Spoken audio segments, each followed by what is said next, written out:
विद्यार्थियों, आप सभी को मेरा नमस्कार। मैं पूजा पांडे, आप सभी का स्वागत है मेरे चैनल आर्ट ज्ञान कला में। आज आप लोग पढ़ेंगे प्रागैतिहासिक काल के प्रमुख केंद्र में से जो मध्य प्रदेश के केंद्र हैं उसको आप पढ़ेंगे। मध्य प्रदेश,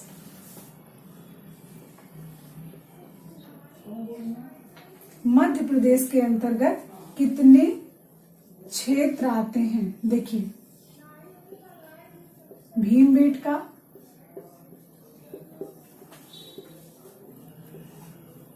होशंगाबाद,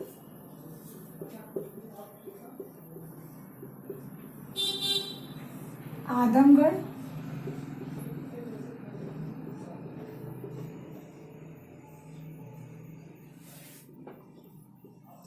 मंदसौर,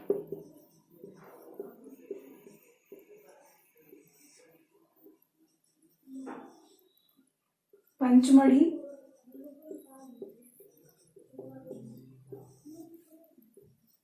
भोपाल।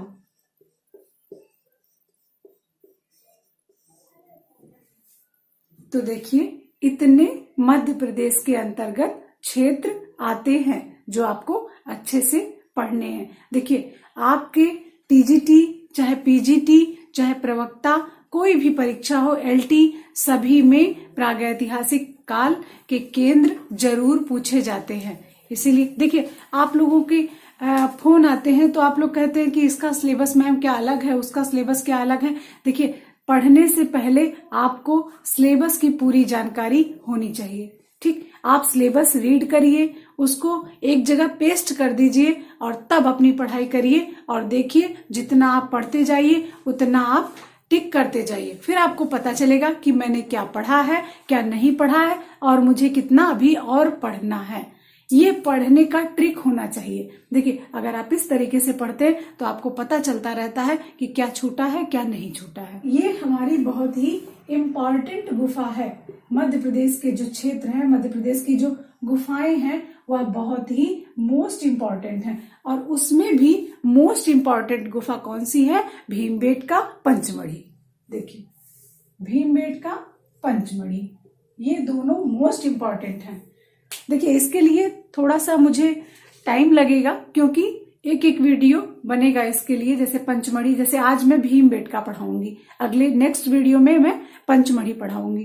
देखिए, पहले ऐसे जब जो बच्चे नोट्स बना रहे हैं, जो स्टूडेंट नोट्स बना रहे हैं, वो ऐसे ही नोट्स बनाए। देखिए कैसे, भीमबेटका डाल लिया, राज्य डाल लीजिए, जिला,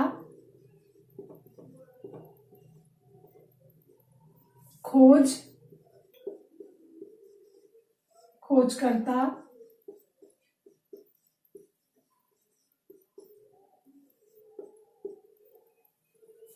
प्रसिद्धि,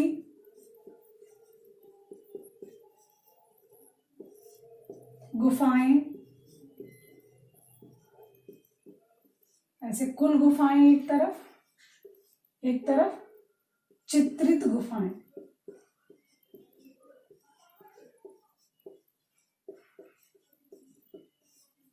इस तरह से आप नोट्स बनाइएगा। जो मैंने नोट्स अपने बनाए हुए थे जब मैं तैयारी कर रही थी, तो मैंने नोट्स ऐसे ही बनाए थे। और वो नोट्स जब आपका एग्जाम एकदम नजदीक आता है तब आप उसको आराम से रिवीजन कर लेते हैं। देखिए कैसे, राज्य है मध्य प्रदेश, जिला है रायसेन, खोज 1957 एंड 58, खोजकर्ता वीएस वाकड़कर,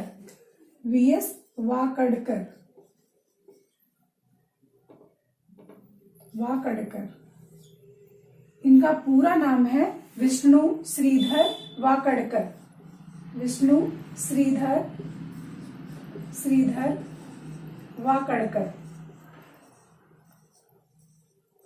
ठीक, खोज हो गया, खोजकर्ता हो गया। प्रसिद्धि, शैल चित्रों के लिए प्रसिद्ध है, शैल चित्रों के लिए। गुफाओं की संख्या 600 हो गई, चित्रित गुफाएं 275 हो गई। कुल गुफाओं की संख्या 600, चित्रित गुफाओं की संख्या 275। ऐसे आपको पढ़ना है। अब देखिए, ये हो गया आपका भीमबेटका, प्रसिद्धि आपने जान लिया। एक इसमें बहुत ही खास बात यह है कि यह गुफा पूरे विश्व में, भारत ही नहीं पूरे विश्व में एक ऐसी गुफा है जो जहां से सबसे ज्यादा एक ही स्थान पर गुफाएं प्राप्त होती हैं। कहीं भी इतनी गुफाएं प्राप्त नहीं हुई हैं, इसलिए यह मोस्ट इंपॉर्टेंट बन जाती है। और देखिए, इसमें एक और खास बात यह है, देखिए एनसीईआरटी के अनुसार, एनसीईआरटी के अनुसार यहां गुफाओं की संख्या कुल 800 है। गुफाओं की संख्या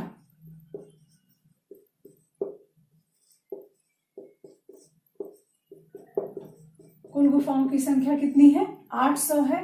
और चित्रित गुफाओं की संख्या, चित्रित गुफाओं की संख्या 500 है। तो ये ध्यान देने वाली बात रहेगी, जब 800 और 500 दोनों दे रखेगा तब आप 800 को टिक करेंगे। जब 800 नहीं दे रखेगा, 600 और 275, तो 600 और 275 का कॉम्बिनेशन बना लीजिए और 800 और 500 का कॉम्बिनेशन बना लीजिए।